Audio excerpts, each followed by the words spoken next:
Greetings, this is a tutorial demo of the Faust parametric equalizer example.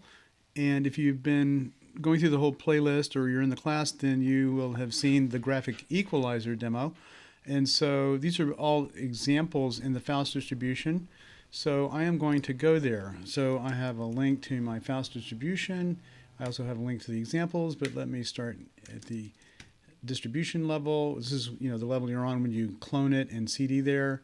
And so we'll go to the examples directory, take a quick look, and we'll go into the filtering directory and look at all that. And so all I want to do is go through the parametric equalizer, no, not that one, the ParametricEQLab, which is here. So now, because I do commits to the, well, when you install, it just grabs this whole directory, and so you don't actually really want to do things here. So I'm going to go back to the top level directory. I'm going to say copy examples, recursively. I like to protect the permissions to the temp directory. Why not? And we could give it another name, but there shouldn't be anything else there with that name. And so then we'll go to examples, and now we're in here, and we can build things without affecting our next install, which for me is quite often because I'm always pulling from the repo. I'm always saying, well, my alias from before, which git pull. I have all this to synchronize. This is basically to synchronize the libraries, and submodules of submodules will come down, and you need to update them, and if they're not there, you init them and keep going.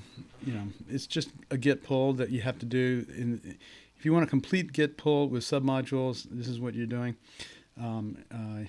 If you want all your submodules updated. So that's that. Now we're here, and we've got all this stuff. So what I want to do now is build the ParametricEQLab. Okay, so I'm going to, now let me show you my Faust to Core Audio script, because it's got something that I should have mentioned last time, which is there's an option for making a preset manager with the app. And I just always have that on, because why not be able to save presets and load them? And so we'll do that. So Faust to Core Audio, I'm on a Mac, of course, ParametricEQLab, and off it goes, creating a Qt project and building it using the appropriate. This warning has so far not been a problem. I've just been ignoring this warning ever since, I think actually Catalina, I've been seeing that warning, and now I'm on Big Sur, and it's not a problem. We've got some more warnings about version skew, and it just hasn't been a problem yet, but you never know when that may change. So now I'm going to open it. Of course, O is my alias for open.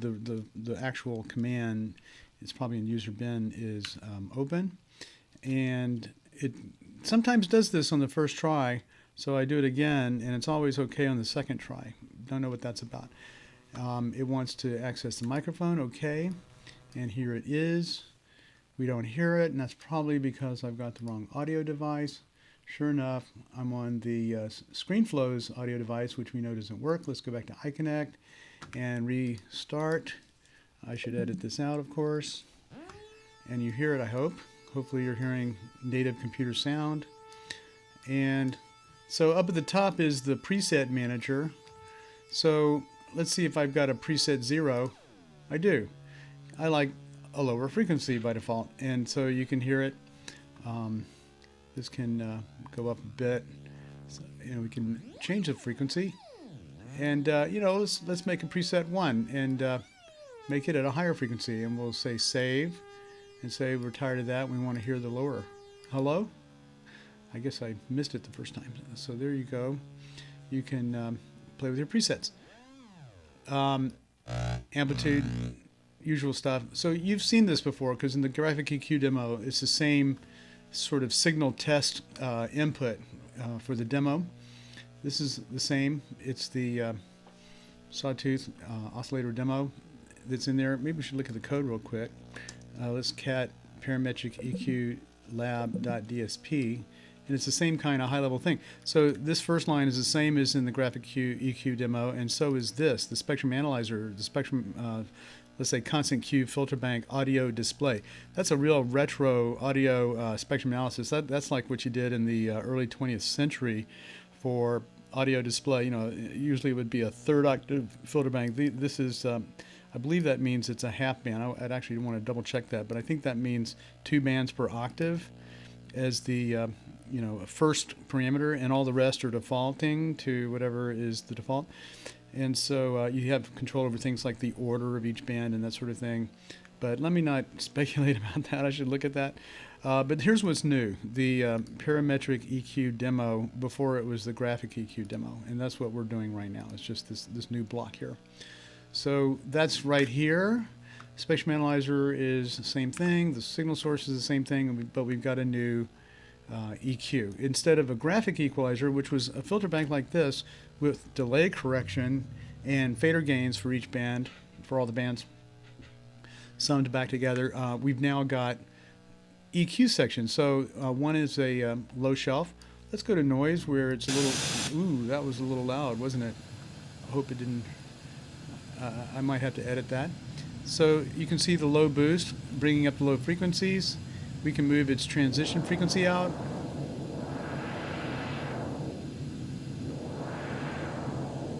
So you probably know what a low shelf is, and this is making it clear if you didn't know. So now let's put the shelf gain to 0 dB, which means no effect. And to get that really exact, you have to go over here and type it into the text field because there's no double click on these knobs. Look, I just brought it way down, so that's as fast as it can go down because of its order. These are second order shelves, and so that makes it a low cut. So let's go back to 0 where it's out of the picture, and then let's go listen to the high shelf, and let's bring its transition frequency down so we can hear it. So that's sort of an obvious effect as well. And that's kind of a typical thing. You'll typically have a low shelf and a number of EQ sections that are, you know, localized, and then a high shelf to finish it off. So you set your high levels that way. I'm going to take it out. And of course, your code should be optimized to not compute it if it's at 0 dB.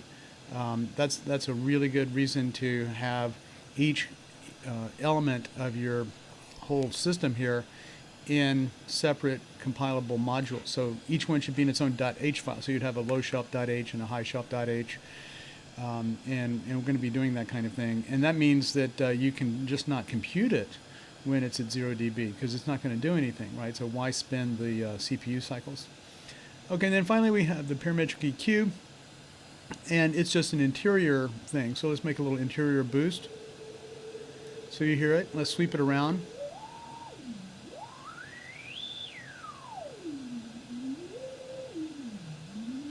And then you have your Q, or quality factor, so I can make it real skinny, and it'll really sing. It's more of a nice whistle. And we're getting some parametric amplification, as it's called. As we're moving, the amplitude rises. That's because the filter structure is not protected against that. If you need, you know, a power invariant modulatable filter, you should be using a normalized filter structure. There's several kinds. I tend to use the normalized ladder, and Faust has normalized ladder filters. So instead of TF2, it would be like TF2SNP, which is, you know, transfer function, second order, normalized, protected from instability. And I skipped over the S, which means it's controlled in the S plane. And so the bilinear transform is implemented in real time to give you a Z plane or discrete time implementation, but all the controls behave as if they were in continuous time. And I probably should have turned down that noise while I was speaking, but I'll just redo this if it was too bad. So let's see, anything else to say here about any of this? Well, just, you know, this is how stable your spectrum analyzer is. We've already seen that. So if I bring up the level, you can see how long it takes to come up. So that's a pretty slow time constant. And so it just depends on your spectrum analysis needs, whether or not you want it to be a fast display. It's setting the one pole time constant for the smoother for the whole spectrum. And then, of course, this is just an arbitrary level offset, so you can just position it. There's nothing calibrated here. So none of these dBs are in SPL or anything like that. And the usual term for that is dBFS, dB full scale. So 0 dB is normally actually the clipping point. That's the maximum amplitude 1. And you want to like stay below. There are various schools of thought on how far below that you stay. I like to stay 6 dB below that. That's a little aggressive. Minus 3 dB is sometimes used as a rule of thumb. But you know, if you stay low enough, then you rarely need to do compressing and limiting. So usually there's a little limiting that kicks in. I mean, compression that kicks in, which gives you some extended dynamic range without clipping, and then finally you have to clip. And the clipping, so it's like going from soft clipping to progressively harder clipping, and ultimately you have to have hard clipping at the overflow point. Can't let it out of its range. So that's that.